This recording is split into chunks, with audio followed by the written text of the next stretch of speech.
C'est parti. Donc là, on va démarrer un certain nombre de choses concernant l'atelier API8 programmation GPU. C'est la partie où on va un peu plus voir des notions plus poussées en OpenGL et un peu plus de GLSL. Donc je rappelle qu'il y a le GitHub de GL4Dummies dans lequel donc, il y a maintenant un dossier qui s'appelle Atelier API8. On était parti de deux exemples de base, c'est-à-dire celui-là, et depuis il y a tout ça qui s'est rajouté, donc 3 plus 2, 5 nouveaux codes. Ça c'est vos camarades de L2. Hein. Donc, mais vous pouvez revenir sur les vidéos si ça vous intéresse et sur les exemples qui ont été créés en live. Nous on va repartir de Basic Modélisation 1.0 où il n'y a quasiment rien.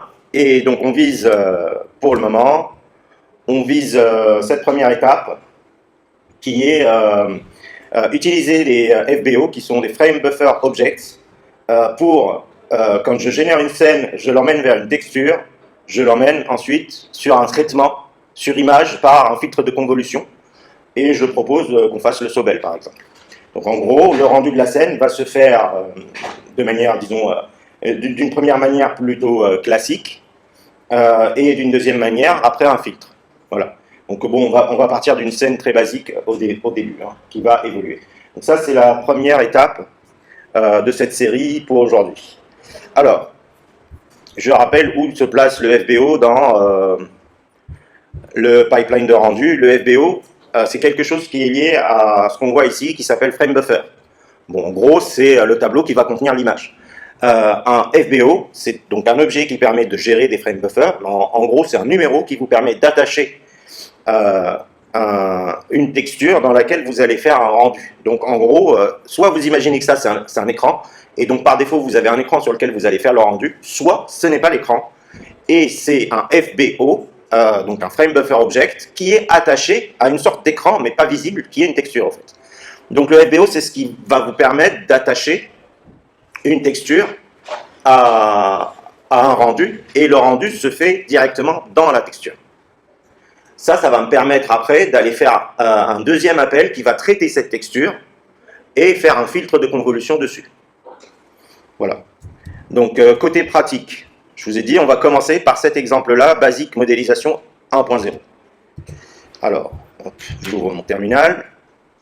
Moi, je vais sur mon clone du GitHub de GL4Dummies. Alors, le mien, il est déjà à jour, donc si le vôtre, il n'est pas à jour, vous faites un git pull pour le mettre à jour. Le dossier donc, dans lequel on travaille, c'est Atelier, API8.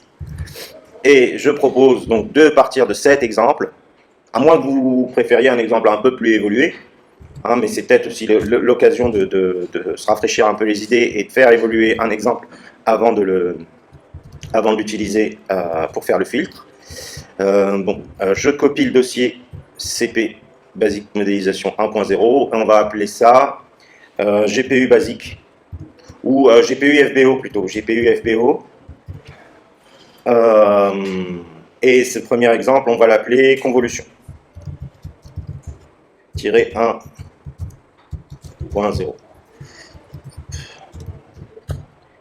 Donc ça va être GPU FBO, Convolution 1.0. Le premier truc qu'on fait, c'est on modifie le nom du package et le nom de l'exécutable à générer dans le makefile. Est-ce que la taille du texte vous va? Tout le monde va bien? Alors, GPU FBO ici.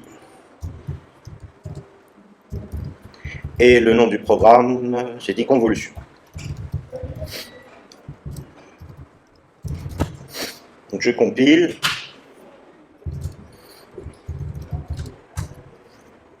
J'exécute l'exemple qui est donc très minimaliste comme j'avais prévu, comme j'avais dit. Donc j'ai juste un quadrilatère qui s'affiche, l'affichage juste colorie en bleu l'objet, donc comment ça s'appelle, le fragment shader colorie en bleu tout ce qui arrive, et puis la couleur d'effacement c'est du rouge qu'on voit au fond.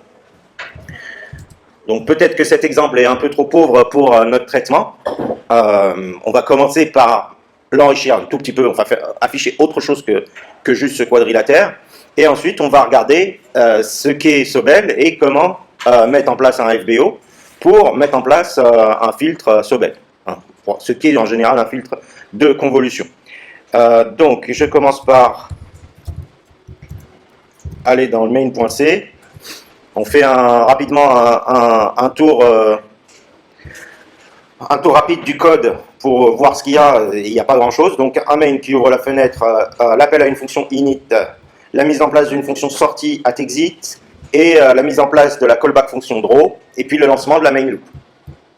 Dans init, juste on met à jour, on met en place plutôt la couleur d'effacement en rouge bordeaux. On crée un quadrilatère. On crée un programme shader à partir du vertex shader et du fragment shader. Alors, pardon, je cherchais. Donc, on crée un programme shader à partir du vertex shader et du fragment shader, et puis dans le draw, il n'y a pas grand chose à part effacer le buffer de couleur profondeur, utiliser le programme PID, envoyer une variable uniforme weight, qui va être utilisée en gros pour rapetisser ou grossir l'objet qui est visualisé. Par exemple, si je mets 2.0, l'objet va être divisé par 2, enfin toutes les dimensions de l'objet vont être divisées par 2, hein, c'est le W, de la coordonnée 4 dimensions X, Y, Z, W. Voilà. Et enfin, je dessine l'objet qui s'appelle QuadID et je repasse à un programme 0, donc pas de programme. À la sortie, je clean tous les objets de GL4 Donc très simple le projet. Dans Shaders, j'ai hello.vs, il n'y a quasiment rien hein, dans hello.vs. Donc je réceptionne par rapport au layout 0, 1, 2, la position, le vecteur normal et la coordonnée texture envoyée en flux au moment du draw. J'ai mon uniforme qui s'appelle weight et je fabrique une sortie position, GL position, avec la position obtenue en entrée, qui est une position 3D, auquel je rajoute la 4e dimension weight. Donc tout ce que fait ce programme, c'est la possibilité de zoomer ou dézoomer sur un objet. C'est tout, sans aucune autre modification spatiale des sommets. Et puis dans le fragment shader, on a juste un coloriage en bleu marine, donc 0, 0, 0.5, juste un coloriage en bleu marine de tout ce qui arrive après rasterisation. Voilà pour le tour d'horizon du code. Ça vous va comme exemple de base? C'était ok. Ok. Bon, on va pas trop, enfin, en tout cas, on va pas beaucoup s'amuser si on se contente convolution. On va pas trop s'amuser si on se contente juste de cet objet qui est un quadrilatère. Donc, je vous propose de passer à une sphère. Donc, quad devient sphère. Hop, je modifie ça, ça.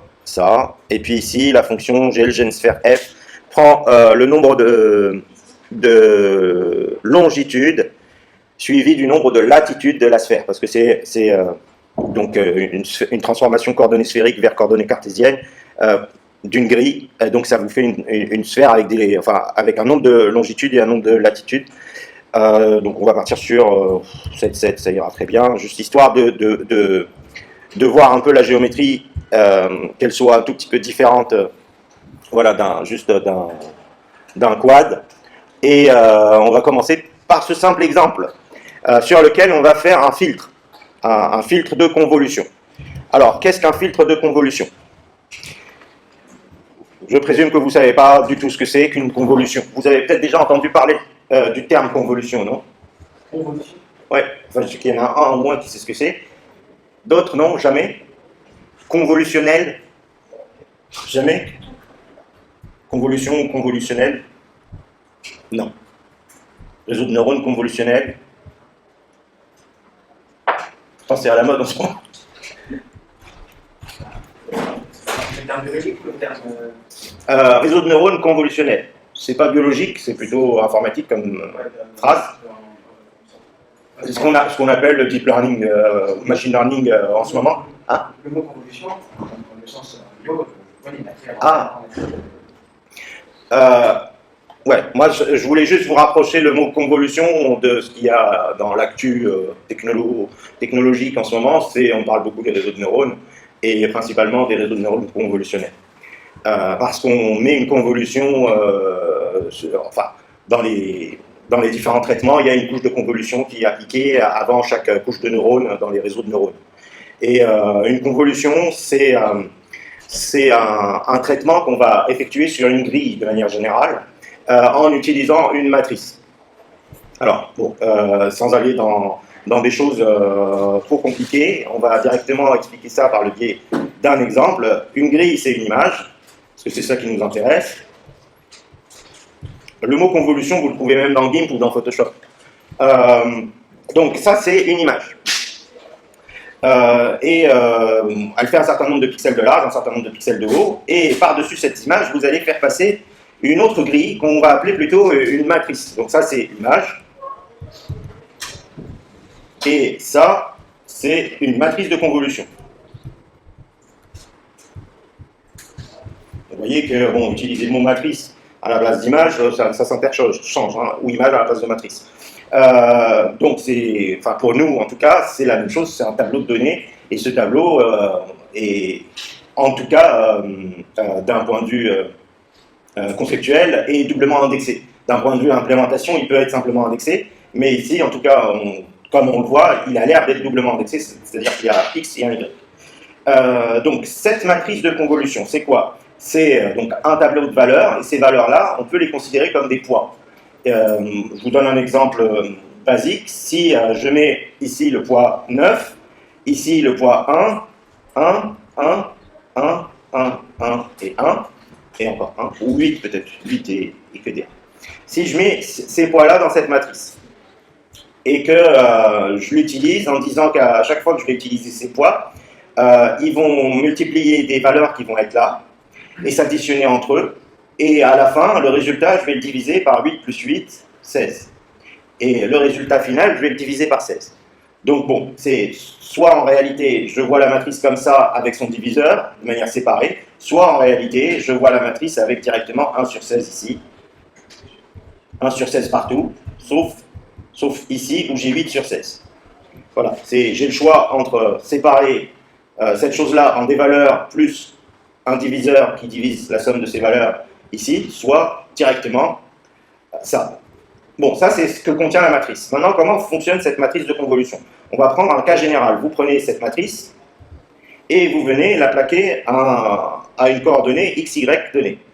Donc, on va considérer le repère xy comme ça. Vous venez donc placer la matrice centrée sur xy. Donc, elle vient se placer en quelque sorte ici. Alors, c'est virtuel, hein, ce placement, c'est juste pour dire, voilà, on est en train de traiter ce point-là. Donc, la matrice se mappe là. Ici, vous avez un pixel d'une certaine couleur. Ici, vous avez un pixel d'une certaine couleur. Ici, vous avez un pixel d'une certaine couleur, etc.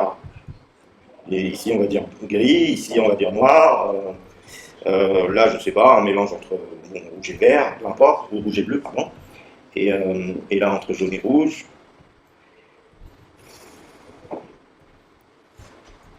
Voilà. Bon, vous avez des pixels différents dans cette image, dans ce morceau d'image, et vous venez placer la matrice centrée sur ce point. Ce qui se passe, une convolution, c'est la chose suivante. Elle va, donc une fois que j'ai mappé ça sur ça, on va prendre le coefficient qui est là, qui va venir multiplier la valeur qui est là. Le coefficient qui est là multiplie la valeur qui est là. Plus le coefficient qui est là, qui va venir multiplier la valeur qui est là. Plus le coefficient qui est là multiplie ça. Hein, vous l'aurez compris, je les prends un par un. Celui-là multiplie celui-là, celui-là multiplie celui-là. À chaque fois, je somme. Donc c'est une somme pondérée par ce qu'il y a dans les matrices. Et le résultat de cette somme va être affecté au pixel où on a centré la matrice. Alors je prends l'exemple le plus simple, la matrice qui contient donc un neuvième partout. Donc vous avez 9 éléments ici, c'est une matrice 3 par 3, vous avez donc 9 éléments, et chaque élément a un poids de 1 neuvième. Ça veut dire quoi? Quand vous avez 9 notes, et chaque note est pondérée d'un neuvième, ça veut dire que vous faites une... C'est homogène, c'est équilibré. Ouais, c'est une moyenne équilibrée, c'est-à-dire tout le monde a le même poids, il n'y a pas un coefficient plus élevé que les autres, tous coefficient 1, c'est une moyenne à coefficient 1 de ces points-là. Ce qui va se passer, c'est qu'en réalité, donc, votre pixel central le pixel au centre, ici, sera la moyenne de tout le monde, lui-même compris. D'accord? Donc, lui-même compris. Donc, le pixel devient quelque chose qui est lui-même plus ses 8 voisins. Ok. Comment ça doit fonctionner? Parce que si vous faites ça de manière séquentielle, maintenant, comment fonctionne une convolution si vous le faites de manière séquentielle, c'est-à-dire sur un CPU? Ben, sur un CPU, vous allez parcourir sommet par sommet, et à chaque fois que vous prenez, pixel par pixel, et à chaque fois que vous prenez un pixel, vous allez centrer la matrice sur ce pixel, et faire cette moyenne. Parce que, bon, quand je dis moyenne, c'est parce que là, j'ai choisi moyenne, c'est le cas le plus simple. Et faire la moyenne et l'affecter au pixel. Et faire la moyenne ensuite pour l'autre, et l'affecter au pixel, etc., etc. Déjà, bon, bah, vous voyez que je vous arnaque un peu parce que je ne vous parle pas de ce problème. Alors, ce n'est pas vraiment un problème. Plusieurs solutions à ce truc-là. Vous le détectez, ce cas particulier. Donc, c'est quoi les cas particuliers? Les cas particuliers, c'est je suis un des pixels du coin, ou je suis sur les bords. Les matrices, vous voyez, elles sortent de l'image. Donc, si vous décidez de détecter, bah, vous changez les poids. Donc, c'est pour ça que dans la situation où vous décidez de détecter, c'est mieux de partir sur ce scénario-là, parce qu'à chaque fois que vous prenez un poids, vous le rajoutez dans le diviseur ici. Alors que là, le diviseur considère que tout le monde contribue d'office. Voilà. Bon, c'est la seule grosse diff. Bon, nous, ce problème, il n'existe même pas pour nous parce qu'on a un tas de solutions possibles. En tout cas, en OpenGL, c'est que quand j'ai une image, si je sors par là de l'image, je rentre par ici. Si je sors par là, je peux rentrer par ici. Ne serait-ce que cet exemple-là. Ou alors l'exemple qui dit, bon, bah, si je sors d'une image, bah, c'est 0. Si je sors d'une image, c'est 0. Etc. Donc, arrêtez l'image, et puis tout ce qui dépasse, bah, ça va être des zéros, à vous de faire avec le 0. Après, vous avez aussi l'idée que en OpenGL, donc ça c'est le repeat, ça c'est le clamp en OpenGL, et vous pouvez aussi, tout ce qui sort dans ce sens-là, re-rentre dans ce sens-là. C'est ce qu'on appelle le repeat mirror. Donc répéter avec miroir. Ça normalement on a déjà vu. Hein. Oui, ok. Donc bon, on a plein de solutions pour gérer le fait que la matrice sorte des limites. On n'en parle plus. L'autre problème du séquentiel, c'est que je travaille sur ce point, je le modifie. Ensuite, je travaille sur ce point. Je le modifie, mais en ayant utilisé une version modifiée de celui qui est là. Vous voyez? Ce qui fait que je fais disons que c'est une moyenne, je fais une moyenne sur déjà un pixel qui lui-même a été moyenné. C'est pas top. Donc tout le monde n'est pas servi pareil, quoi. Le premier, c'était tout propre, il n'y avait personne de moyenné. Le deuxième, il y en a déjà un qui est moyenné. Le troisième, déjà un. Le quatrième, déjà un. Le cinquième, déjà un. Le sixième, déjà un. Le septième, déjà un. Le huitième, il a carrément 2 qui sont déjà moyennés. Le neuvième, il a carrément 4 qui sont déjà moyennés. Ça ne va pas. Vous voyez que la moyenne, elle est en train de se propager en allant vers là. Ça ne va pas du tout, ce n'est pas le fonctionnement d'une convolution. En pratique, la convolution doit fonctionner en double mémoire. C'est-à-dire, vous avez l'image source.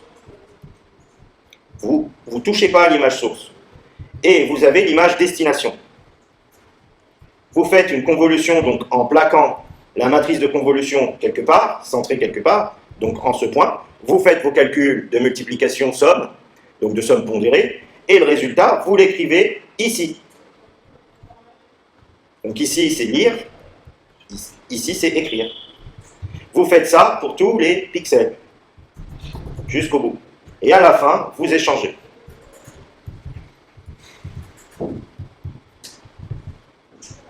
Donc il faut un double buffer, un qui contient l'image d'origine, l'autre le résultat.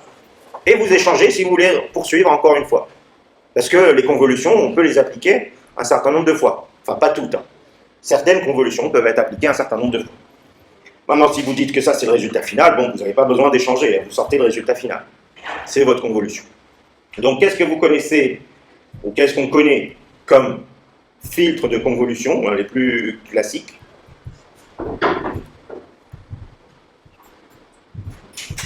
On va dire, le premier d'entre eux, qui n'a pas vraiment de standard, c'est le flou. Alors le flou, je dirais que c'est celui-là. c'est la matrice qui contient que des 1. Et du coup, là, bon, pour être un peu plus précis, c'est le flou 3-3. Mais vous avez par exemple le flou gaussien. Vous avez déjà entendu peut-être ce mot gaussien pour un flou. Le motion blur, le Gaussian blur, pardon. Motion blur, c'est un Gaussian blur, mais avec du mouvement. Le Gaussian blur. Flou gaussien, parce qu'en anglais, flou, c'est blur. Flou gaussien, c'est à peu près la même chose, sauf que les poids, ici, vos poids, ils sont tous à 1. Vous voyez, si vous dessinez un repère, tous vos poids sont à 1. Un flou gaussien, centré en 0,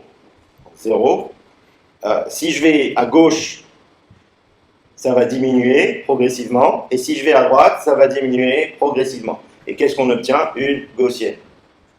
Ça s'appelle une gaussienne. Ou une normale, alors pour être exact, elle est appelée la normale centrée réduite. Elle est centrée en 0, et réduite parce que la surface sous la courbe ici vaut 1. Oui. Et c'est pour ça qu'on l'appelle la normale. Parce que la norme.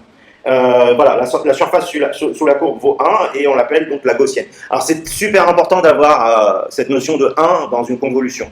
Pourquoi? Parce que si on n'a pas 1, on est en train de créer trop d'informations. Enfin, si on considère que l'information dans une image c'est l'intensité de lumière, on est en train de créer trop d'informations, c'est-à-dire trop de lumière, ou si c'est en dessous de 1, pas assez. D'accord? Si la somme de vos poids dépasse 1, l'image a tendance à s'éclaircir, à rajouter de l'intensité de lumière. Si c'est en dessous de 1, elle a tendance à s'assombrir. C'est-à-dire que si vous faites en boucle, elle va finir donc, dans le premier cas toute blanche et dans le deuxième cas toute noire. Donc il est important que la somme des poids, donc ici bon, c'est 9, ça veut dire qu'il faut diviser par 9 si vous voulez revenir à 1. Donc la somme c'est 9 divisé par 9, ça reste 1, donc c'est OK. Donc il faut que la somme soit plutôt égale à 1, ou la somme divisée par les poids, si vous faites une division par les poids. Et dans ce cas-là, vous avez la garantie que ce sera toujours égal à 1. Donc ça, c'est le flou gaussien, donc parce qu'il utilise une gaussienne. Que signifie la gaussienne? Ça veut dire plus je suis le point, plus mon poids est fort.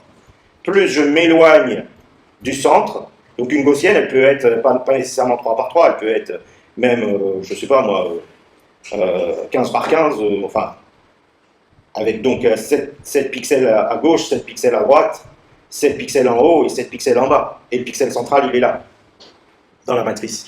Donc son poids, lui, c'est le plus fort, et plus on s'éloigne, moins le poids est fort. Hein, je regarde cette montagne d'en haut. Là, c'est la coupe de profil. Donc, un flou gaussien utilise une matrice gaussienne, centrée ici. Et qu'est-ce qu'on a d'autre?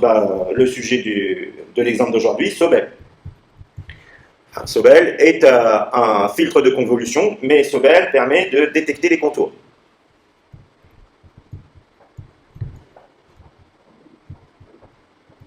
Etc. On ne va pas tous les faire. Vous allez dans GIMP, vous avez souvent c'est un certain nombre de fils de convolution. Voilà. Ils ne fonctionnent pas tous exactement de la même manière. Les plus basiques, c'est plutôt cela. Déjà, Sobel, il y a une légère différence sur le fonctionnement classique des convolutions. C'est pour ça que je l'ai choisi. Comme ça, on verra cette petite différence. Donc, pour faire ça, moi, je travaille dans le fragment shader. Et pour le faire, j'ai besoin dans le fragment shader, que sur un fragment donné, que je puisse avoir accès à ses voisins, qui soient déjà, j'en ai un trop là, qui soient déjà calculés. Donc le fragment a besoin d'accéder à ses voisins. Alors, lors d'un rendu, si je prends ma sphère de tout à l'heure, je la rends. Les fragments vont s'allumer pour mettre un pixel bleu. Vous voyez, les fragments, chacun à son tour, va émettre un pixel bleu. Mais on n'a aucune garantie de qui le fait en premier et qui le fait en dernier. En pratique, quand je fais ça, je n'ai pas la main sur mes voisins. Chacun travaille en parallèle, enfin, indépendamment des autres.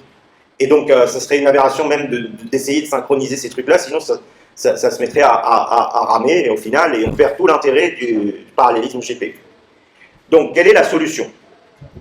Pour justement pouvoir quand même accéder aux voisins, parce que j'en ai besoin pour faire une convolution. La solution, c'est, j'ai ma sphère, je fais un rendu de ma sphère, donc fond rouge, donc on avait fond rouge et sphère bleue. Je fais rendu de ma sphère bleue dans une texture. Et je ne la vois pas la texture, elle est cachée. Et derrière, je reprends la texture pour la retravailler. Donc je remappe la texture sur un quadrilatère par exemple, de manière à ce qu'elle soit mappée sur tout l'écran en sortie. Et en réutilisant cette texture, la deuxième fois, je vais faire, disons, un flou de cette texture. Et là, ce résultat, je le sors à l'écran. Et pas dans une texture. Ce résultat, je le mets à l'écran. Donc, pour que je puisse dessiner donc, mon objet géométrique dans une texture au lieu de le dessiner à l'écran, il faut que je crée un autre frame buffer autre que l'écran. Par défaut, on a le frame buffer écran, c'est-à-dire les buffers de l'écran qui existent déjà. Là, il faut que je crée un buffer spécifique, une texture spécifique via un frame buffer spécifique. Donc pour pouvoir faire ça, je suis obligé de créer ce qu'on appelle un FBO, d'attacher, je ne sais pas comment dessiner ça, mais d'attacher le FBO à une texture, donc de créer, générer ça, les attacher ensemble, faire le rendu dedans. C'est ça qu'on va faire maintenant. Pour commencer, on va faire aucun traitement éventuellement, on va juste faire le rendu là-dedans et l'envoyer ensuite à l'écran. La deuxième passe, ce sera, au moment où je le renvoie à l'écran, je fais le flou. Et donc là, on fera une convolution à ce moment-là.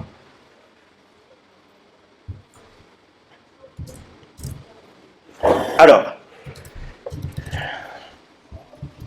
les FBO, on va sur la doc OpenGL, documentation, oh, pas ici, non.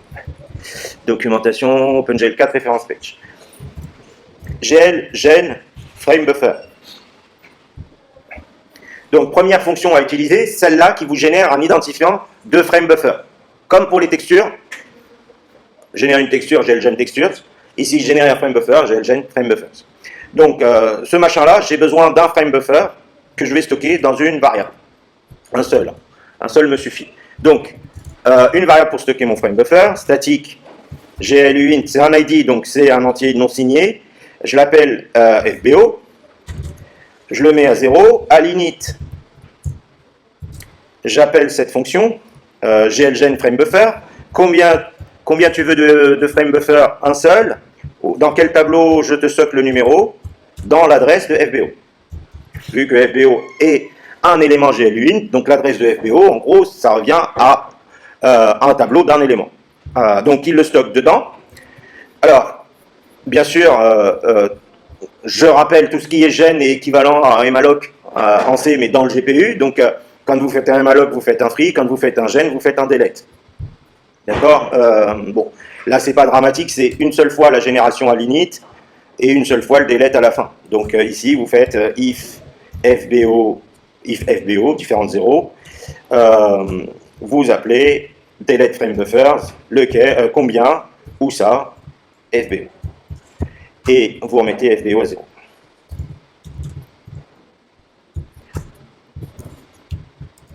Donc ça, c'est fait. Donc j'ai généré un frame buffer, j'ai supprimé au moment du exit le frame buffer. Maintenant, j'utilise cette page pour trouver toutes mes fonctions. Si also, j'ai le bind frame buffer. Donc une fois que j'ai généré un frame buffer, si je veux m'attaquer à ce frame buffer pour l'utiliser, je le bind. Donc ça veut dire quoi? Ça se traduit par quoi? Là, si vous imaginiez que la sortie de votre fragment shader, c'était l'écran, si vous bindez le frame buffer, la sortie de votre fragment shader va être les objets liés à ce fragment shader. Pour le moment, il n'y en a pas. Le fragment shader, qu'est-ce que j'ai dit? Les objets liés à ce frame buffer. Excusez-moi. Il n'y a pas d'objet pour le moment lié à ce frame buffer, il n'y a pas d'élément de stockage lié à ce frame buffer, mais il existe. Donc, quand vous le bindez, en quelque sorte, ça devient la cible de la sortie d'OpenGL. Et donc, on va aller regarder bind frame buffer. Donc voilà. Alors, deux paramètres target. Où est-ce que sont les targets? Ah, voilà. Les targets sont là. Deux paramètres. Le premier, c'est qu'est-ce que vous voulez comme cible quel est son usage en réalité à ce frame buffer. Et le deuxième paramètre, c'est quoi le numéro de ce frame buffer. Donc le numéro de notre frame buffer, c'est FBO. Mais c'est quoi l'usage? C'est pour dessiner dedans, c'est pour lire depuis, ou c'est pour les deux. Bon, voilà, c'est pas explicite, mais vous avez gros, read, ou tout simplement frame buffer. Ça, c'est pour binder, le frame buffer. Ok, mais pas tout de suite. Binder le frame buffer, ça veut dire je veux dessiner dedans. Alors pas tout de suite. Pourquoi pas tout de suite? Parce que c'est pas une fois que je l'ai créé que je vais commencer à dessiner dedans. Par contre, je vais prendre celui-là. Alors c'est GL, comment c'est déjà? GL bind frame buffer. Ok. Par contre, a priori, j'aimerais bien que ma sphère ici, au moment où je fais le draw, elle se dessine dans ce frame buffer. Mais même mon clear qui est là, attention, hein, même mon clear c'est une action. Donc en réalité, avant de faire mon clear, ça serait bien que j'ai un GL, c'était quoi, bind frame, il y avait un B majuscule, non, buffer. Et là, ça veut dire en lecture, en écriture. Pour le moment, voilà, je ne me prends pas trop la tête. Je le mets en lecture, en écriture, ici, avant de dessiner. Bon, mais c'est pas encore, de toute manière, c'est pas encore fonctionnel. Alors, regardez, la fonction, celle-là, GL frame buffer texture. Alors, attache un objet niveau de texture comme buffer lié à ce frame buffer. Donc, pour lier donc un frame buffer à une texture dans laquelle, en fait, la texture va servir de conteneur pour mes texels, pour mes fragments qui vont devenir des texels, et il faut attacher une texture. Je vais a priori utiliser celle-là, GL frame buffer texture 2D, en mettant une target, un attachment, une texture target, une texture et un level. Alors, la target, all command except, ok, frame buffer, specify the name, ok, l'attachement, point of frame buffer,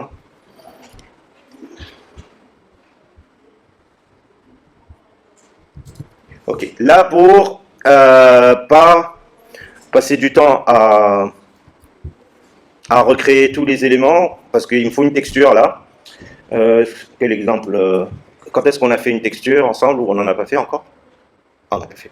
Bon, ok, c'est le cas. Hein? On a fait manuellement. Oui, oui. Dans quel exemple?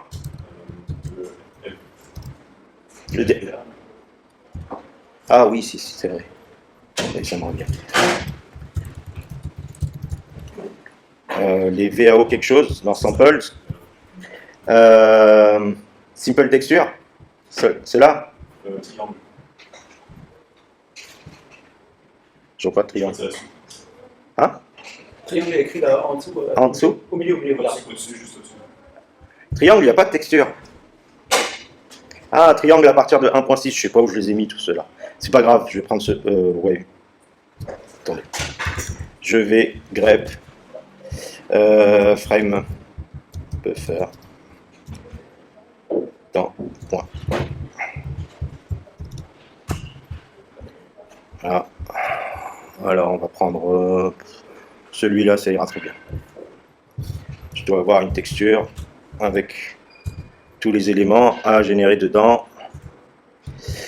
Alors, pour prendre rapidement juste la texture, je prends tout ça. Pour pas taper beaucoup trop de lignes de code.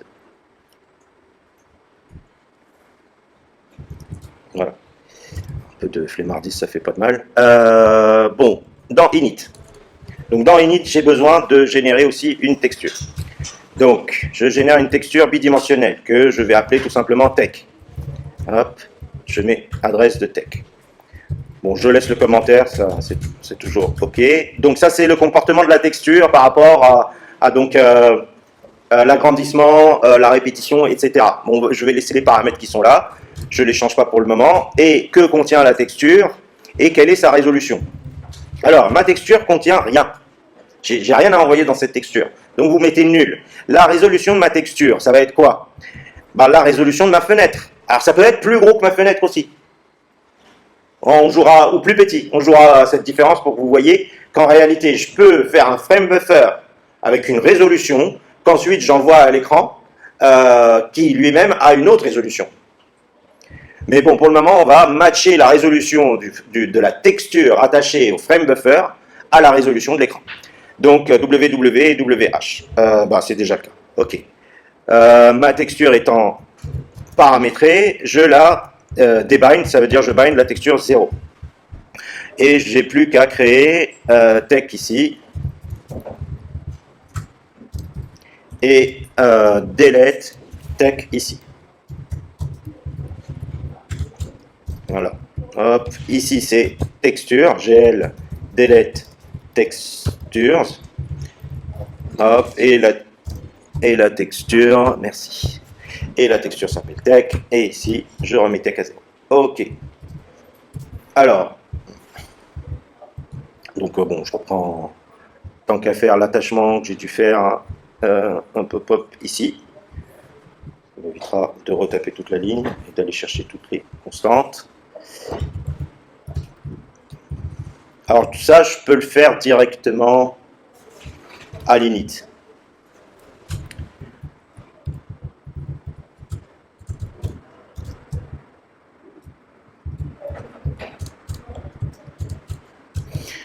Alors, cette ligne, donc on est dans cette fonction.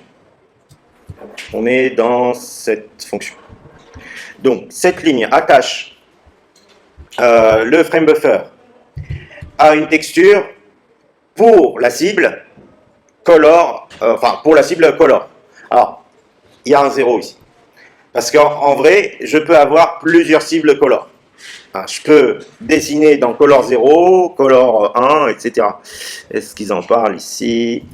Juste dans la doc du nombre de colors. Voilà.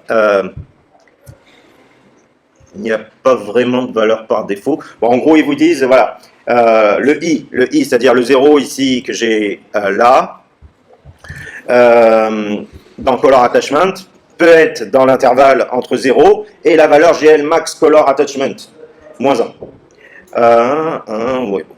Il n'y a pas vraiment de valeur garantie, enfin au moins une, je suppose. Bon, en gros, ça veut dire que vous pouvez attacher autant de textures que vous avez de color attachment quelque chose à un frame buffer. Alors ça semble bizarre, donc pourquoi faire? La réponse, c'est pour faire plusieurs rendus dans plusieurs endroits en même temps. Ça, on fera plus tard. Donc ça vous ouvre. Donc cette autre porte-là, c'est qu'avec un frame buffer, vous pouvez faire un calcul qui va dans un buffer, un autre calcul qui va dans un autre buffer, un autre calcul qui va dans un autre buffer, etc. Donc vous pouvez fabriquer plusieurs images dans une seule passe de traitement. Là, nous, on veut juste le color, pas que. Disons que pour le moment, ça me suffit, mais en réalité, pas que. Mais pour le moment, on va se contenter de celui-là. Frame buffer, ça peut aller très loin. Je vous annonce déjà ce dont on aurait besoin éventuellement dans d'autres situations, mais ce sera probablement pour demain ou après-demain, qu'on verra ça. C'est le depth attachment. C'est-à-dire le depth buffer qu'on utilise pour faire le depth test. Et si vous voulez continuer à utiliser le depth test, dans le cas d'un FBO et pas dans le cas de l'écran, il faut avoir un buffer de profondeur. Une texture buffer de profondeur. Sinon, ça ne marche pas. Si vous ne l'avez pas, il n'a pas où écrire, donc vous ne pouvez pas le faire, le test de profondeur. Pour le moment, on va dire qu'on n'en a pas besoin. Nous, on n'en a pas besoin. Écris où tu veux. De toute manière, on écrit juste du bleu. Quand le cercle se dessine, on écrit du bleu et on a du fond rouge. Donc, par contre, ici, il faut binder le frame buffer pour lui dire... Voilà, pour lui dire qu'on attache cette texture à ce frame buffer. Alors c'est juste pour vous montrer que je le bind lui, j'attache et je débind. Donc cette texture est maintenant attachée à ce FBO. Maintenant, je bind le FBO pour lire et écrire, je fais ça, et je rebind le frame buffer 0, ça veut dire je rebind l'écran. Ça veut dire rebind l'écran. Donc là, on a un premier truc plutôt complet, normalement. Une erreur là-bas. Mais bon, je vais voir ce que c'est que le warning qui est là.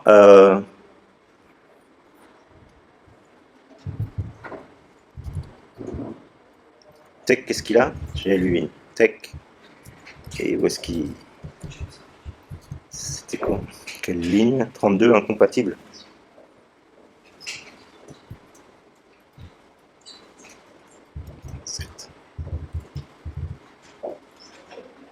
Ah, pardon.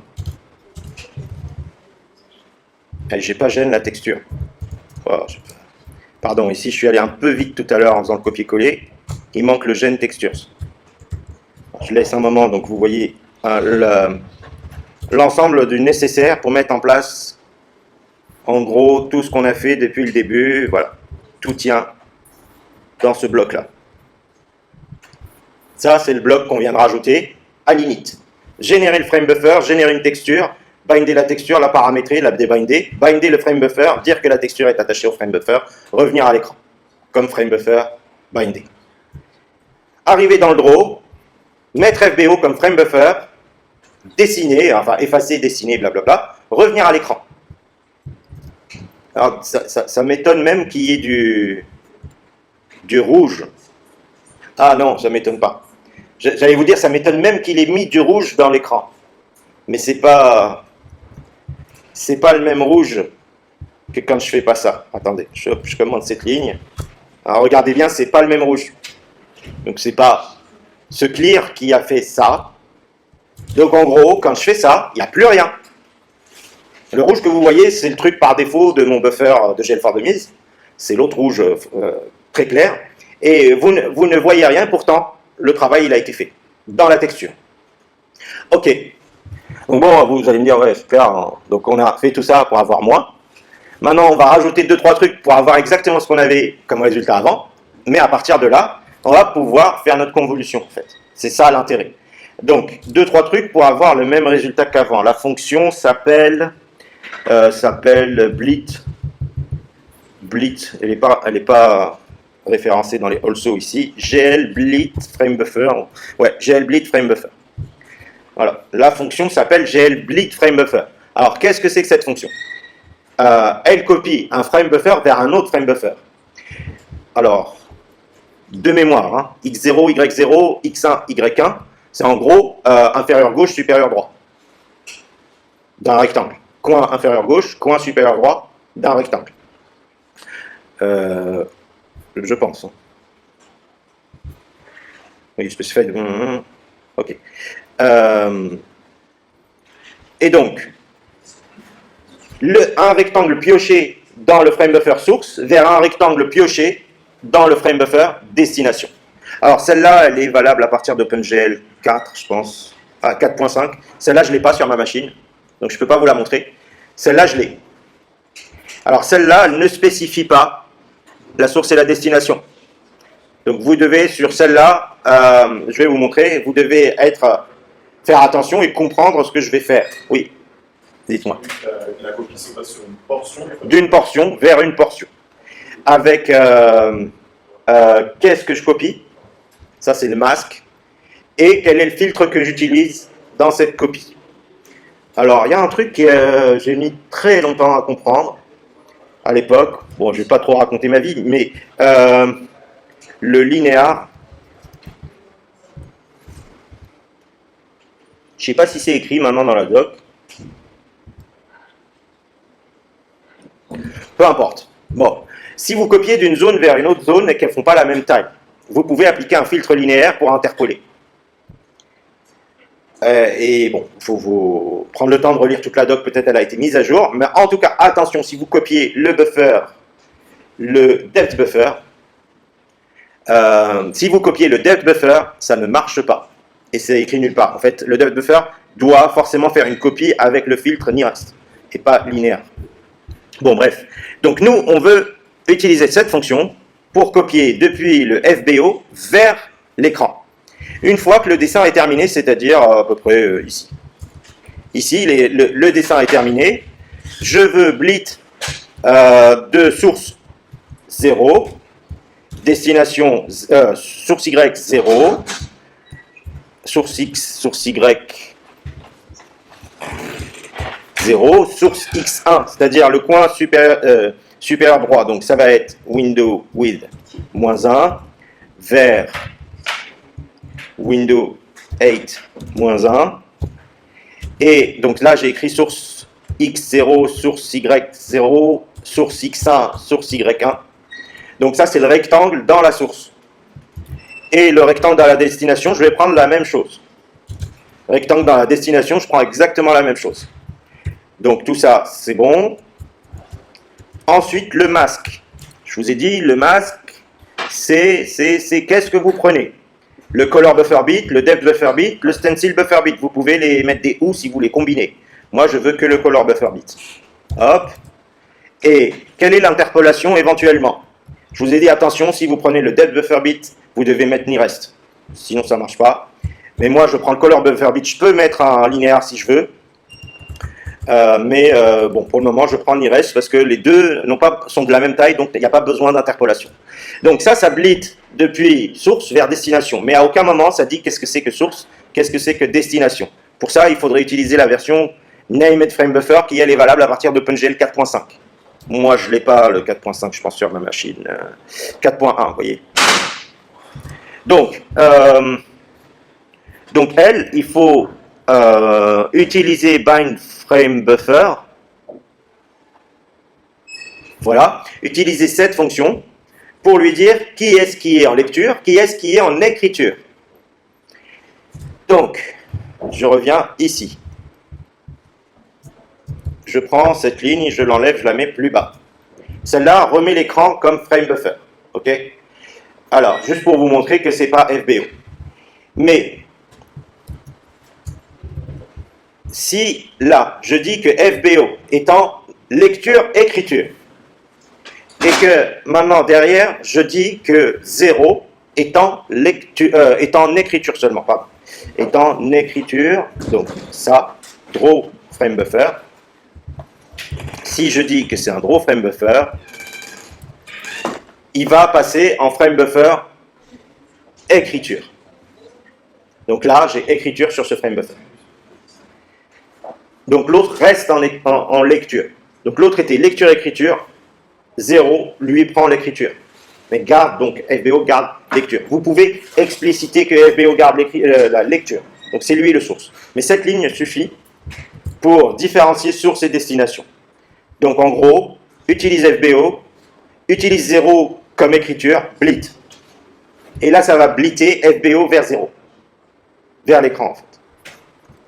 Et cette ligne, elle est là juste pour vous montrer qu'après, je désactive FBO complètement et je recommence la fois d'après. Mais elle n'est pas nécessaire. Mais je la laisse. Donc là, normalement, si tout va bien, j'ai le résultat comme si, depuis le début, je dessinais à l'écran. Voilà. J'ai rien gagné. Hein. Mais si, enfin, j'ai gagné qu'entre-temps, la texture qui s'appelle tech, ici, contient la même chose que l'écran. Ok? Bon. Très bien. Donc, à partir de là, on est, donc dans mes dessins, on est dans cette situation où j'ai attaché, j'ai généré dans une texture, j'ai plus qu'à faire cette branche qui fait le flou pour aller dessiner un flou à l'écran. Je vous propose de copier hello.fs en, disons, shader blur.fs. Donc je fabrique un nouveau shader à partir de hello.fragment_shader en blur.fragment_shader. Le vertex shader. Je reviens vers le vertex shader. Ouais, le vertex shader aussi, je vais le copier, pas grave. Je vais copier le vertex shader aussi et l'appeler, peut-être pas blur, mais on va l'appeler basic.vs.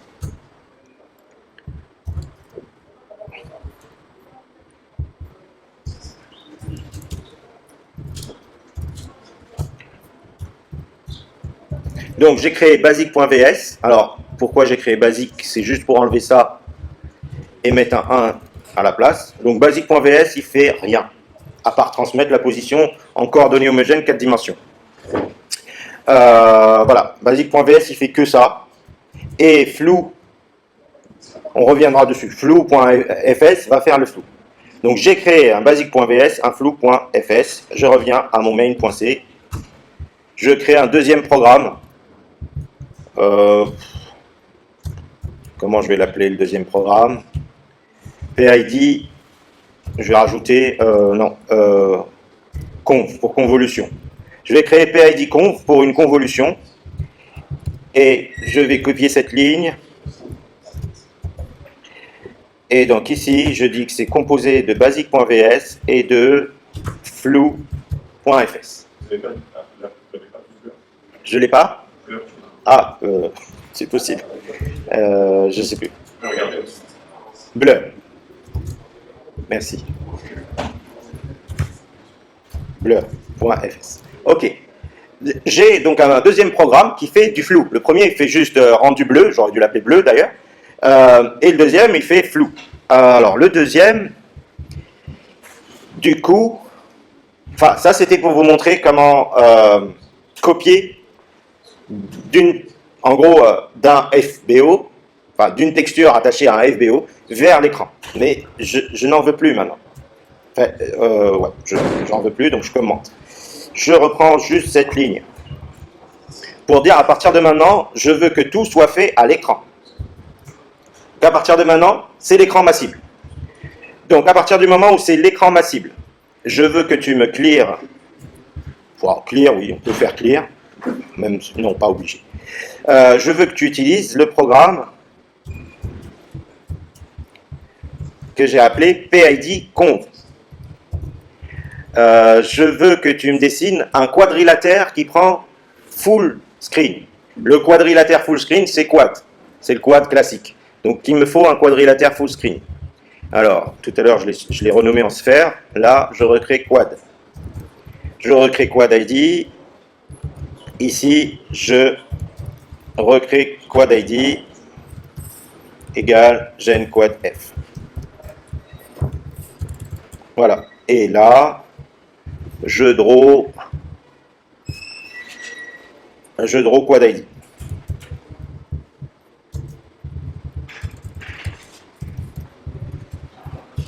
Et ensuite, je repasse à programme 0, juste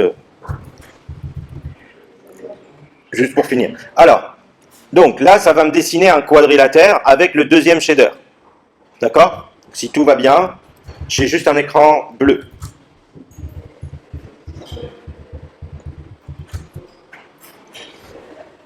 Parce que le deuxième shader, pour le moment, je ne l'ai pas modifié, il ne fait pas vraiment de flou.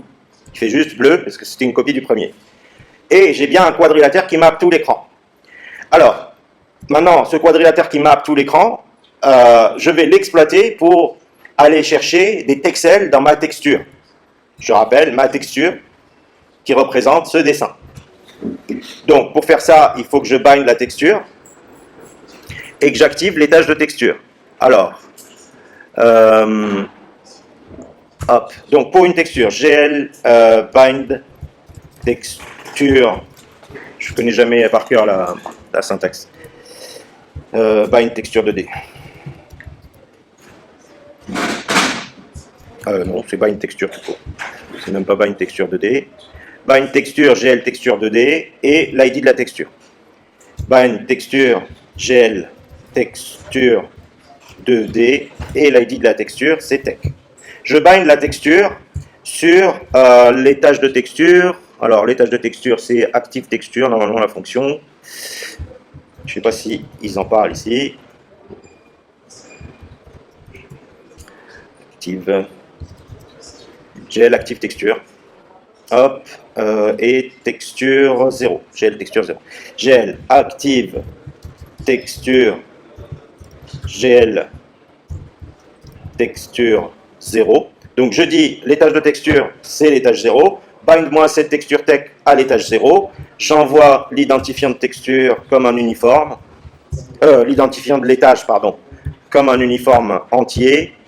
Et ma texture dans le GLSL, je vais l'appeler tech. Et elle vaut 0. Le 0 qui est là, c'est la même chose que le 0 qui est là. D'accord? Ça correspond à ces deux choses-là. Attention, le programme, c'est pas PID. C'est l'autre qui fait la convolution, conv. Voilà.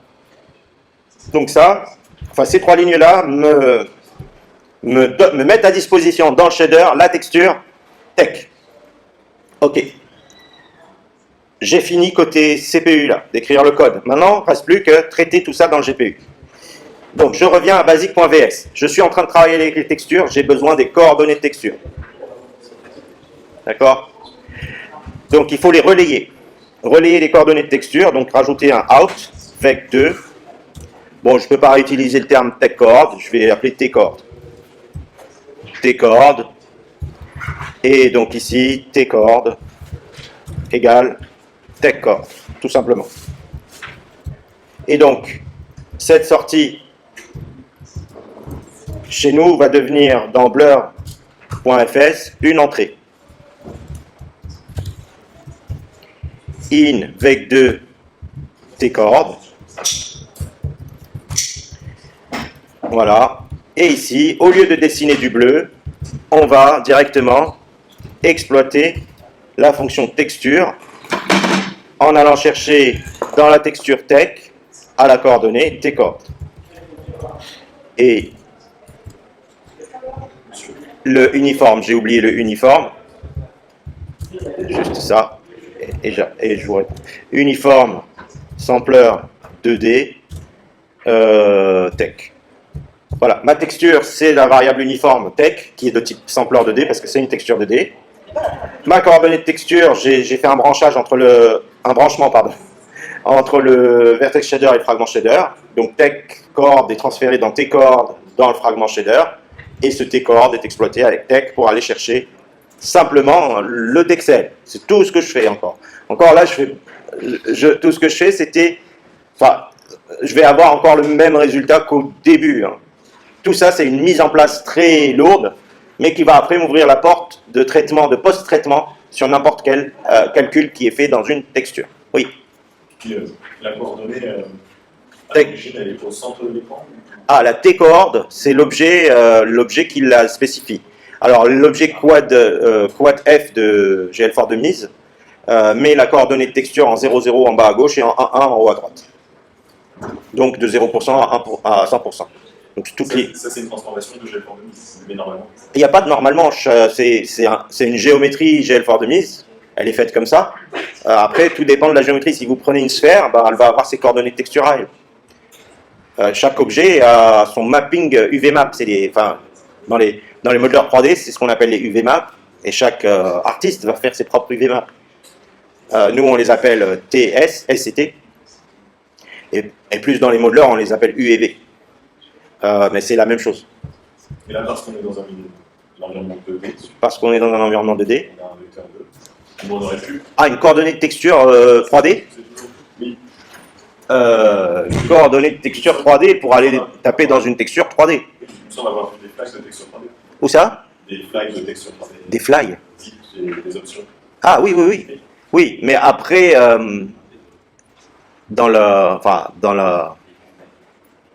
on va dire l'industrie artistique, je ne sais pas si on fabrique beaucoup d'objets avec des coordonnées de texture 3D.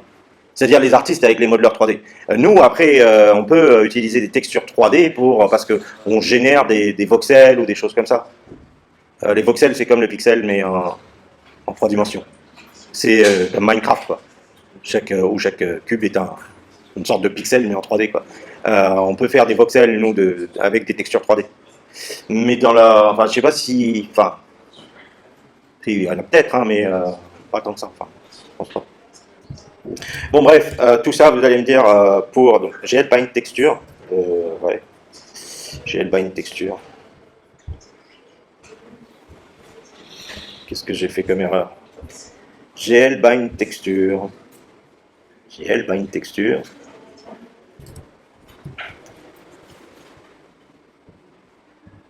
Ah, texture. Pardon. Hop. Alors, GL-Bind Texture. Ah, on n'a rien gagné depuis tout à l'heure. Enfin, si, quand même. On a gagné le droit de... En fait, ce qu'on dessine là, c'est notre texture. Et on y a accès texel par texel. Alors, je vais faire un flou, maintenant. Donc, tout ce que je vais gagner, c'est que maintenant, je vais pouvoir faire un petit flou. Ensuite, on fait Sobel. On y arrive. Patience.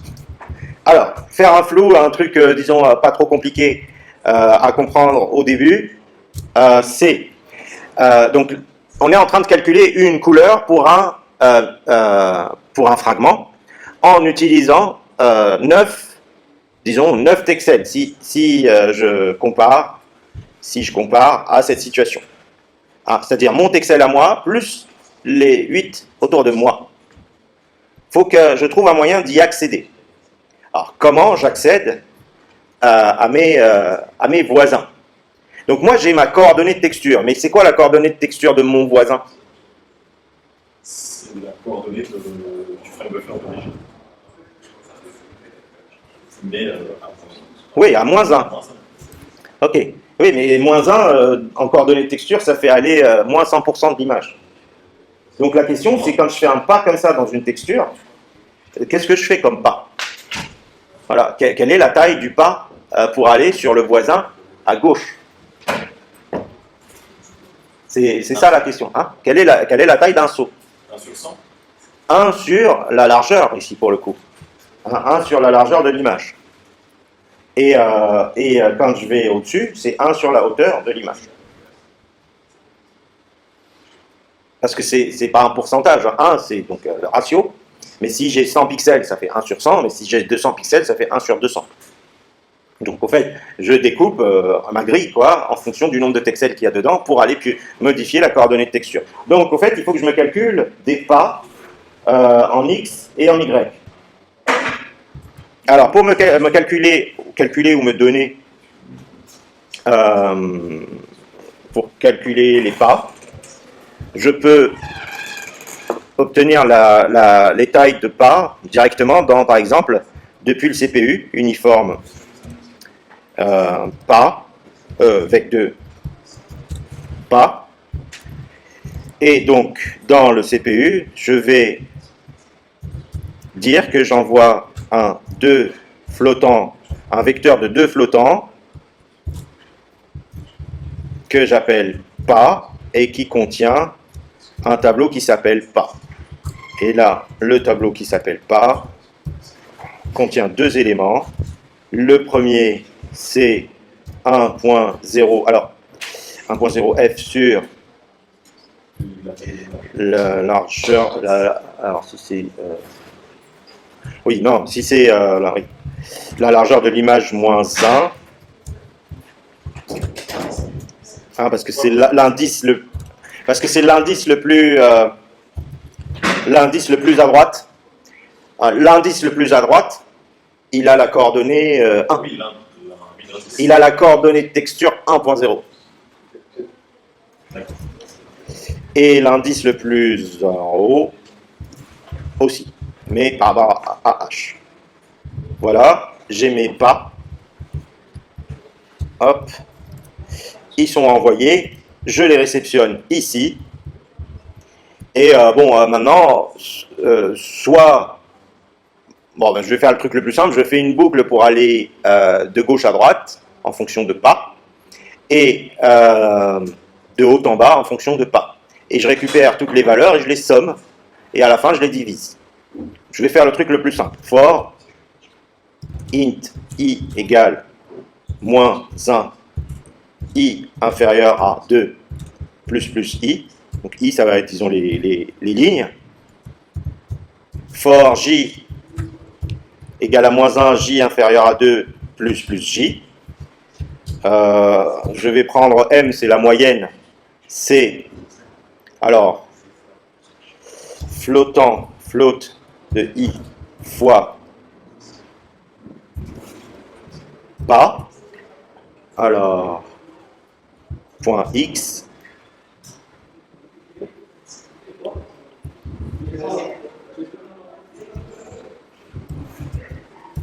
T-cord point x plus i fois pas point x. Ça, c'est la coordonnée x.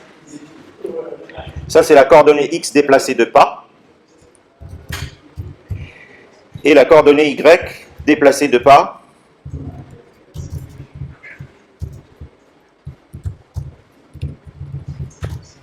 C'est ça. Donc là, je fabrique une nouvelle coordonnée déplacée de pas. Non, pardon. Excusez-moi, j'ai dit y, c'est i. Et x, c'est j. Voilà. Voilà. Là, j'ai une nouvelle coordonnée, celle du voisin. Et bien, j'utilise cette coordonnée de voisin pour piocher dans la texture du voisin. Enfin, dans le texel du voisin. Texel du voisin, donc c'est ça. Ça, c'est le texel du voisin que je mets dans M. En réalité, je vais l'additionner dans M. Et M, je le déclare comme un vec 4. M égale vec 4, 0.0. Voilà. Et M à la fin, c'est la somme des 9 voisins, moi compris. Et j'ai plus qu'à faire un M divisé égale 9. Et donc à la fin, j'écris la couleur stockée dans M. Voilà, on ne voit pas des masses de différence, hein, en tout cas peut-être pas vous. Moi je vois légèrement sur mon écran un léger flou. Alors si je veux le voir faire un flou plus gros, je fais la même chose en allant de moins 10 à 11. Et de moins 10 à 11. Ça va ramer là pour le coup. Alors regardez le FPS. Hein.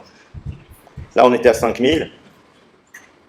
Donc là je fais quelque chose de plus large. Vous voyez le mauve qui s'est créé, c'est un flou de couleur directement, pas un flou d'intensité. Du coup ça a mélangé le bleu avec le rouge sur une épaisseur de 10.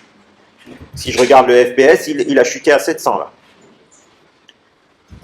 Parce que je fais quand même une convolution qui fait 20 de large. Vous faites la même chose en CPU, c'est carrément, vous aurez moins d'une image par seconde. Là, on en a quand même 700, c'est pas mal. Donc vous voyez que, voilà, on est arrivé à faire un flou. Maintenant, c'est pas le flou notre but, c'était de faire un Sobel. Sobel, c'est pas juste, bon là, c'est ma convolution, on la voit pas trop parce que j'additionne les pixels des voisins sans rien multiplier. Rien multiplier, c'est 1. Donc, le flou que je viens de vous proposer, c'est le suivant, c'est celui où j'ai des 1 partout. Hein, la convolution, c'est ça.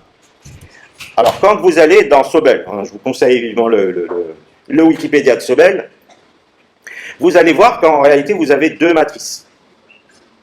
Dans Sobel, vous avez cette matrice-là, qu'on appelle la matrice de gradient horizontal, et cette matrice-là, la matrice de gradient vertical.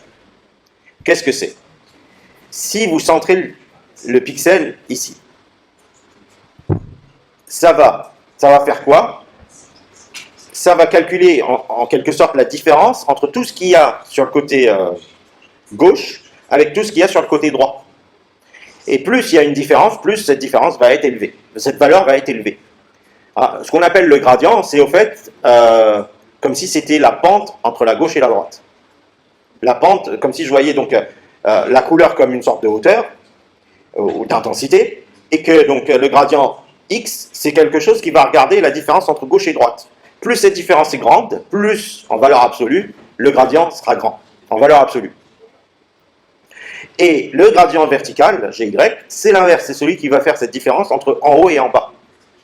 Ce qui fait que le Sobel, finalement, il mesure la différence entre le pixel et gauche et droite, et au pixel, et haut et bas. En séparant ces deux différences. Alors, dans un premier temps, c'est ça, le calcul de gradient. Le Sobel exploite cette quantité-là, globalement. C'est quoi cette quantité-là? En gros, c'est la distance euclidienne à partir de ce gradient horizontal et ce gradient vertical. Ce Gx et ce Gy. Donc c'est en gros l'intensité du gradient bidimensionnel, horizontal et vertical. C'est sa force. C'est donc à ce pixel-là, quel est le degré de différence entre le pixel et ses voisins. Et ça donne ça. Pour une image comme ça, ce que vous voyez en blanc, c'est des pixels qui marquent une différence. C'est les pixels qui marquent la différence du passage du gris clair vers le gris foncé. Entre ici, vous voyez le contour ici, et donc la gauche et la droite, etc. Et ça, c'est valable pour tout ce qu'on voit sur l'image. Vous voyez, la différence est très grande ici, hein, c'est très blanc là, parce que ça marque la différence entre le noir et le blanc. Là aussi, il y a un petit pas quand même, parce que... Ah, il y a un pas de 1. De 1. La grosseur des... Oui, le pas, en fait, le pas sert toujours, hein, et après, c'est en fonction de la taille des matrices. Si c'est une matrice 3 par 3, vous allez un coup à gauche, un coup à droite, c'est tout. Et si c'est plus, il faut faire une boucle qui va plus loin. Donc bon, je vais faire la version pas très élégante de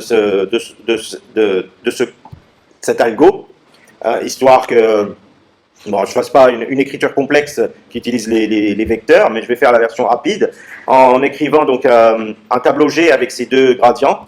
Essayer de le faire ici, donc vec 2. J'en ai pas une déjà, ça me permettrait de gagner du temps. Attendez. Je dois en avoir un qui traîne ici, des Sobel, j'en suis sûr. Find dans point moins name étoile Sobel. Comme ça, non, j'en ai pas. Locate Sobel.fs. Non, j'en ai pas.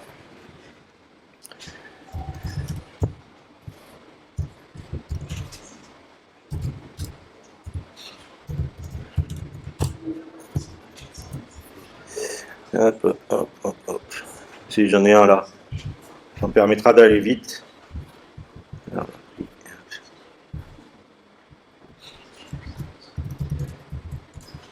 T'as passé trop de temps à écrire ça là. Hop. Et même ça. Comme ça. Hop. C'est bien écrit. Hop. Je vous explique, ça sera plus simple parce que bon, si je passais beaucoup trop de temps à écrire tout ça. Alors, G. Il faut la lire en deux fois. Ah, la partie X et la partie Y. On la voit, la partie X est là, là, là. Regardez, la matrice, la partie X, X, X. Moins 1, moins 2, moins 1, 0, 0, 0, 1, 2, 1. X, X, X. Et la matrice Y, elle est là, ensuite là, ensuite là. Donc, moins 1, 0, 1, moins 1, 0, 1, moins 2, 0, 2, moins 2, 0, 2, et moins 1, 0, 1. Moins 1, 0, 1. Donc, en un seul G, sa partie X, c'est G.X, c'est la matrice en X. G.Y, c'est la matrice en Y. G de I, point quelque chose. Alors, ça, c'est un vecteur de 9 éléments qui sont les coordonnées, les décalages de coordonnées pour les 9 voisins, dont moi-même, ici au centre. Vous voyez les 9 valeurs là? Gauche haut, moi haut, droite haut, gauche moi, droite moi, gauche bas, moi bas, droite bas. Quand je dis moi, c'est à la même position que moi. Sauf que ici, j'appelais ça steps, et dans le code que j'ai ici, steps devient pas. Yes, yes, yes, yes, yes, yes, yes, yes, yes, yes, yes. Voilà. Un petit décalage ici pour que ce soit joli. Et la fonction Sobel calcule le gradient G, qui commence à 0. Et donc, pour les 9 éléments de cet offset, va calculer le poids G fois la texture dans la map à la coordonnée de texture du fragment lui-même, plus le décalage. Là, c'est juste un Sobel des cordes. Ça, c'est juste un Sobel sur R. Je vais vous le montrer avant de le changer. Je vais vous le montrer rapidement. Donc, j'enlève ça maintenant. J'enlève ça, je sauve ça dans Sobel. FS. Alors, je sauve ça dans Sobel.fs, c'est mode. Hop. Je fais un Sobel sur la map qui s'appelle Tech. Voilà. Je vais juste vous le montrer avant de le changer. Le shader, j'ai laissé blur comme il est, comme ça vous pourrez le télécharger tout à l'heure. Et celui-là, je l'ai appelé Sobel. Et quand il est rouge comme ça, c'est qu'il n'est pas content. Incompatible Vec 4 avec Vec 2, oui, je suis d'accord. Est-ce qu'il est Sobel? Ici, je lui passe un Vec 2 dans un Vec 4, c'est logique qu'il fasse un peu la tête. Je complète par 0.0, 1.0, et ça fait un Vec 4. Voilà. Ça, c'est le Sobel du gradient. Et vous voyez de la couleur, en fait. Maintenant, en réalité, je veux celui-là. Alors, on peut travailler en rouge, en vert, en bleu, ou on peut travailler sur ce qu'on appelle la luminance ou la valeur de la couleur. Alors, ce qu'on appelle souvent dans l'espace couleur, valeur, c'est moyenne entre rouge et vert et bleu. Donc, rouge plus vert plus bleu divisé par 3. La luminance, qui a un terme, en tout cas, un calcul plus juste. Avec des coefficients pour chaque Voilà, pour chaque couleur, qui correspond à la perception humaine, la luminance, voilà à peu près les coefficients. Le rouge pour un tiers, le bleu pour 58%, et, le vert pour 58%, et le bleu pour 11%. Ça, c'est notre perception des couleurs. Ça marche super bien. Enfin, voilà. Ça... Mais bon, on va faire simple, on va faire la moyenne. Donc. Ici, je récupère le rouge, le vert, le bleu, et je les moyenne. Chaque pixel que je vais récupérer. Hop. Je vais l'appeler V comme, enfin, CV comme couleur du voisin. Vec 4, CV égale, et je récupère la couleur du voisin. Voilà, le rouge, le vert, le bleu, l'alpha du voisin. Et là, je fais CV.R plus CV.G plus CV.B. Le tout divisé par 3. 3. Voilà. Je fais le calcul simple de moyenne de rouge, vert, bleu divisé par 3 fois le gradient. J'obtiens un petit g qui est le gradient en x, le gradient en y. C'est bidimensionnel. Si vous voulez avoir ce qu'il y a dans le Wikipédia sur l'image qui est là, là on vous dit grand G, c'est la valeur absolue de gradient.x plus la valeur absolue de gradient.y. Gradient.x et .y, c'est petit g chez moi. Donc ABS de g.x plus ABS de g.y. Voilà. Du coup, la sortie de Sobel, ce n'est plus un vec 2, c'est un float. Et du coup, ici, je vous suggère d'en faire un vecteur 4 directement. Voilà, comme ça. Directement, la valeur de Sobel et la valeur de couleur. Il en fait un vecteur 4, c'est-à-dire il la recopie sur toutes les composantes. Et voilà. Et c'est tout noir. Ça pose pas de problème pour la quatrième valeur, le vec 4. Vous mettez toujours un 1. Tant que j'utilise pas l'alpha, ça n'a aucune importance. Alors là, je vois rien, peut-être parce que j'ai pas assez de différence. Ça m'étonne.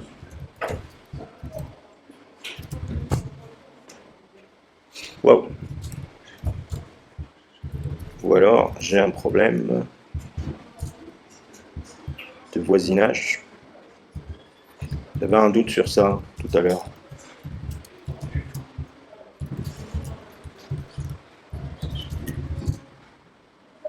Non. C'est bizarre qu'il n'y ait rien.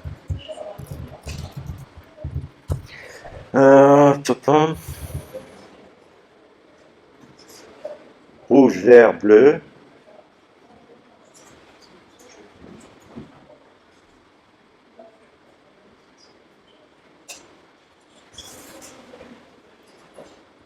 Si je prenais que le rouge, par exemple. Alors, c'est clair que j'ai du rouge quelque part. Et ailleurs, j'ai pas de rouge. Du coup, là, ça marche. Le rouge plus le vert plus le bleu. Ah oui. Oui, parce que j'ai du rouge. J'ai du rouge et du bleu qui vont compter pour la même quantité. Et donc, je vais avoir en gros soit 0,5 plus 0 plus 0 divisé par 3, soit 0 plus 0,5 plus 0 divisé par 3. Non, ça marche pas, mon truc. Donc, qu'est-ce que je fais de ça? Le mieux, en fait, c'est de faire un Sobel de rouge, un Sobel de vert et un Sobel de bleu. Du coup, ce que je propose, c'est de modifier beaucoup le code. Je récupère rouge, vert, bleu. Hop. Je récupère rouge, vert, bleu dans la couleur. Ici, on va plus l'appeler gradient, on va mettre carrément Sobel. Là, ça sera le Sobel en 3 dimensions. 3 Sobel, au fait, en même temps. Un sur le rouge, un sur le vert, un sur le bleu. Je les mets à 0. C'est 3 Sobel. Donc, ici, rouge va générer le Sobel du rouge. Vert va générer le Sobel du vert. Mais à chaque fois... Ok. Donc je prends le gradient.x, je calcule avec le gradient point x, le gradient horizontal, et c'est là où je mets la valeur absolue, ABS, du gradient horizontal, plus ABS, du gradient vertical.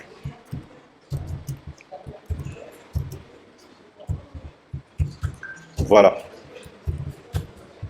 Et donc à la fin, j'obtiens S. Et S, c'est un vecteur 3. Un Sobel rouge, un Sobel vert et un Sobel bleu que je complète par 1.0.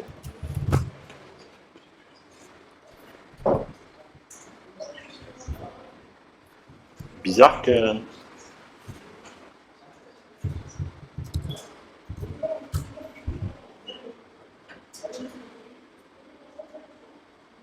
C'est bizarre d'obtenir ça. Rouge, vert, bleu. Alors j'ai bien le contour. Je vais juste...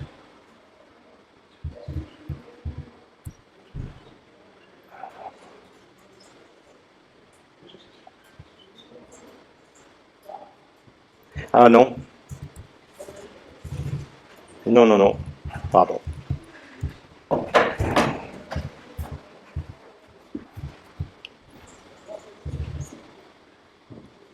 Il ne faut pas que je fasse la valeur absolue à ce moment-là. Alors, 2 Sobel avec 2 vecteurs.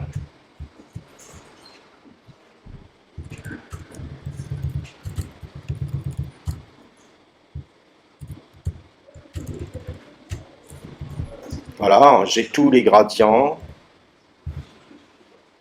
Donc S est un tableau. Alors je ne sais même pas si ça marche.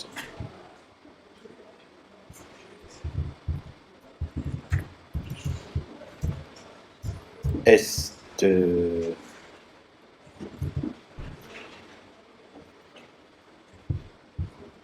zéro point x, ABS de S de 0.x, plus ABS de S de 0 point y,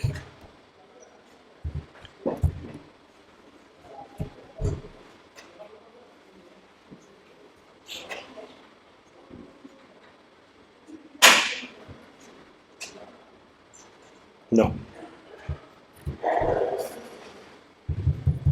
Le rouge, il est où le rouge? J'ai 2 couleurs. Le rouge du le gradient du premier plus le gradient du deuxième. Gradient.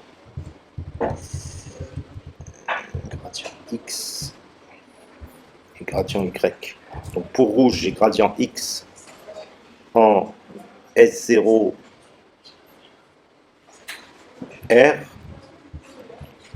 Et pour rouge, j'ai gradient y en S1 R. J'espère que je ne me trompe pas. Du coup, le vert en S0G, S1G, et enfin S0B, S1B. J'aurais dû faire directement. Alors, use a find declared identifier S. C'est 3.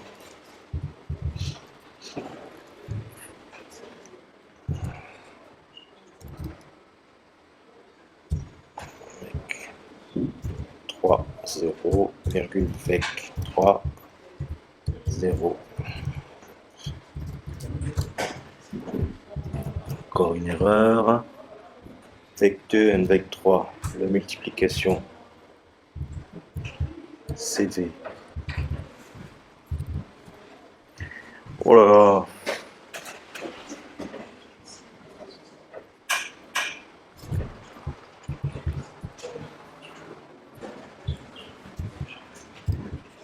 Bon, j'ai tout mélangé, j'aurais pas dû.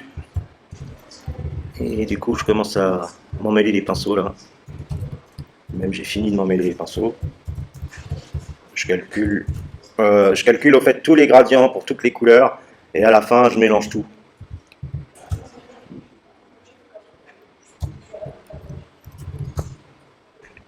Voilà. Tout ça pour en arriver là. Ça, c'est plus que le résultat que vous avez sur le Wikipédia, parce que je le fais en parallèle sur les trois composantes, sur la rouge, la verte et la bleue. Donc c'est comme si là, vous aviez que la composante rouge, ensuite que la composante verte, et ensuite que la bleue. Ben, je fais les trois en même temps, et je calcule le résultat, qui est en fait un résultat qui additionne les trois, enfin, qui refait trois couleurs de ces trois résultats-là. Et donc qui donne une intensité de Sobel par rapport à la composante rouge, verte et bleue. Voilà, ça m'a pris un peu de temps à combiner tous ces calculs dans une écriture vectorielle. Donc je vous explique rapidement. Il s'agit de calculer deux gradients, un x et un y, enfin deux résultats de gradients, un x et un y, mais sur des vecteurs 3. Donc c'est pour ça que je crée en fait, deux éléments ici sur des vecteurs 3 qui sont des couleurs rouge, vert, bleu. Pour chaque couleur rouge, vert, bleu, j'utilise pour S de 0 le gradient x, parce que dedans je vais mettre pour le rouge le gradient x, pour le vert le gradient x et pour le bleu le gradient x, et je fais la même chose pour le gradient y, pour le rouge, pour le vert et le bleu. Et à la fin, je reprends le calcul du Wikipédia, qui est là, mais je le fais pour le rouge, pour le vert, pour le bleu. Et donc là, c'est un triple Sobel qui résulte de ce truc-là. Bon, voilà. Le simple Sobel, ce serait plutôt, on commence par calculer la luminance de chaque texel ou pixel, et ensuite on fait juste un simple Sobel sur une composante, la luminance. Voilà. Là, j'ai choisi de faire les trois. On va garder les trois pour plus tard, c'est pas grave. Juste éventuellement une petite modification pour voir sur une forme où il y a un peu plus de géométrie, un peu plus de traits, disons. Je vais faire un GL Polygon Mode, GL Front and Back, GL Line. Au début du code.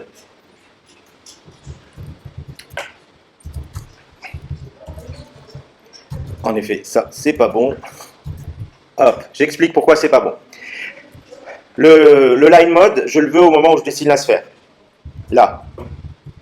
Mais ensuite, il me pose problème au moment où je fais le traitement depuis un quadrilatère, où je fais le traitement sur les textures. Parce que là, pour le coup, je ne veux pas le quadrilatère en mode line, je le veux en mode rempli.